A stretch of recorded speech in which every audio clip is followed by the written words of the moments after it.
apôtre de Jésus-Christ, à ceux qui sont étrangers et dispersés dans le Pont, la Galatie, la Cappadoce, l'Asie et la Bithynie, et qui sont élus selon la prescience de Dieu le Père, par la sanctification de l'Esprit, afin qu'ils deviennent obéissants et qu'ils participent à l'aspersion du sang de Jésus-Christ, que la grâce et la paix vous soient multipliées. Béni soit Dieu le Père de notre Seigneur Jésus-Christ, qui selon sa grande miséricorde nous a régénérés pour une espérance vivante, par la résurrection de Jésus-Christ d'entre les morts, pour un héritage qui ne peut ni se corrompre, ni se souiller, ni se flétrir. Il vous est réservé dans les cieux, à vous qui, par la puissance de Dieu, êtes gardés par la foi pour le salut prêt à être révélé dans les derniers temps. C'est là ce qui fait votre joie, quoique maintenant, puisqu'il le faut, vous soyez attristés pour un peu de temps par diverses épreuves, afin que l'épreuve de votre foi, plus précieuse que l'or périssable, qui cependant est éprouvée par le feu, ait pour résultat la louange, la gloire et l'honneur, lorsque Jésus-Christ apparaîtra. Vous l'aimez sans l'avoir vu, vous croyez en lui sans le voir, vous réjouissant d'une joie merveilleuse et glorieuse, parce que vous obtiendrez le salut de vos âmes pour prix de votre foi. Les prophètes qui ont prophétisé touchant la grâce qui vous était réservée ont fait de ce salut l'objet de leurs recherches et de leurs investigations. Ils voulaient sonder l'époque et les circonstances marquées par l'Esprit de Christ qui était en eux et qui attestait d'avance les souffrances de Christ et la gloire dont elles seraient suivies. Il leur fut révélé que ce n'était pas pour eux-mêmes, mais pour vous, qu'ils étaient les dispensateurs de ces choses, que vous ont annoncé maintenant, ceux qui vous ont prêché l'Évangile par le Saint-Esprit envoyé du ciel, et dans lesquels les anges désirent plonger leur regard. C'est pourquoi saignez les reins de votre entendement, soyez sobres, ayez une entière espérance dans la grâce qui vous sera apportée lorsque Jésus-Christ apparaîtra. Comme des enfants obéissants, ne vous conformez pas aux convoitises que vous aviez autrefois quand vous étiez dans l'ignorance, mais puisque celui qui vous a appelé est saint, vous aussi soyez saints dans toute votre conduite, selon qu'il est écrit, vous serez saints, car je suis saint.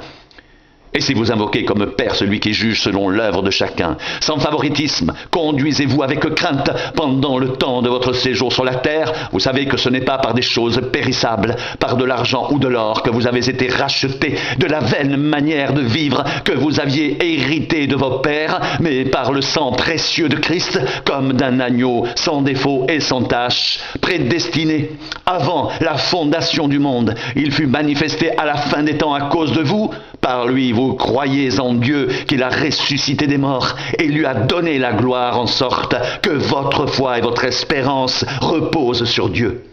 Ayant purifié vos âmes, en obéissant à la vérité pour avoir un amour fraternel, sincère, aimez-vous ardemment les uns les autres de tout votre cœur, puisque vous avez été régénérés non par une semence corruptible, mais par une semence incorruptible, par la parole vivante et permanente de Dieu, car toute chair est comme l'herbe et toute sa gloire comme la fleur de l'herbe. L'herbe sèche et la fleur tombe, mais la parole du Seigneur demeure éternellement, et cette parole est celle qui vous a été annoncée par l'Évangile.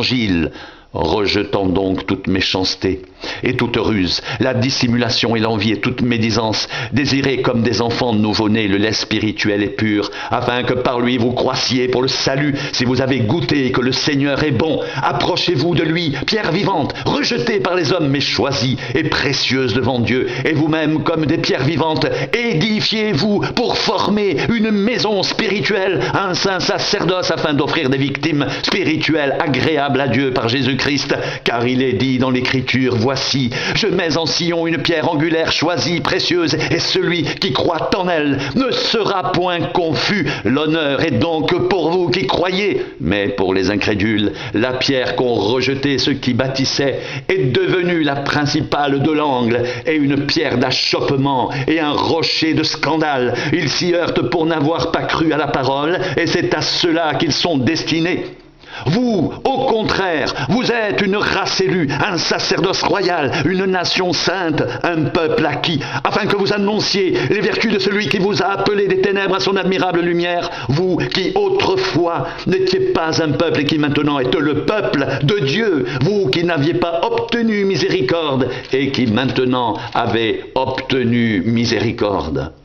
Ainsi donc, Christ ayant souffert dans la chair, vous aussi armez-vous de la même pensée, car celui qui a souffert dans la chair en a fini avec le péché, afin de vivre non plus selon les convoitises des hommes, mais selon la volonté de Dieu, pendant le temps qui lui reste à vivre dans la chair.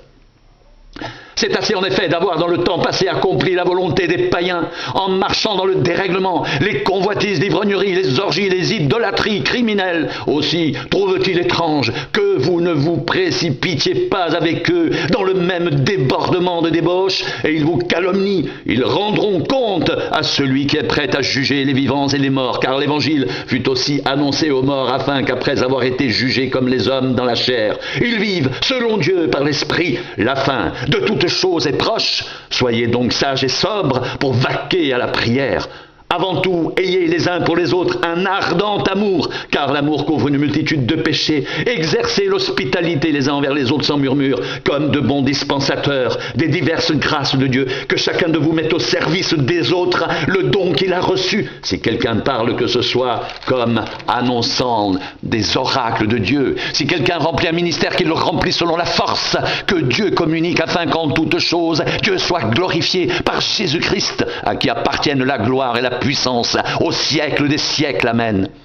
Mes bien-aimés, ne trouvez pas étrange d'être dans la fournaise de l'épreuve, comme s'il vous arrivait quelque chose d'extraordinaire. Réjouissez-vous au contraire de la part que vous avez aux souffrances de Christ, afin que vous soyez aussi dans la joie et dans l'allégresse lorsque sa gloire apparaîtra. Si vous êtes outragés pour le nom de Christ, vous êtes heureux, parce que l'Esprit de gloire, l'Esprit de Dieu repose sur vous.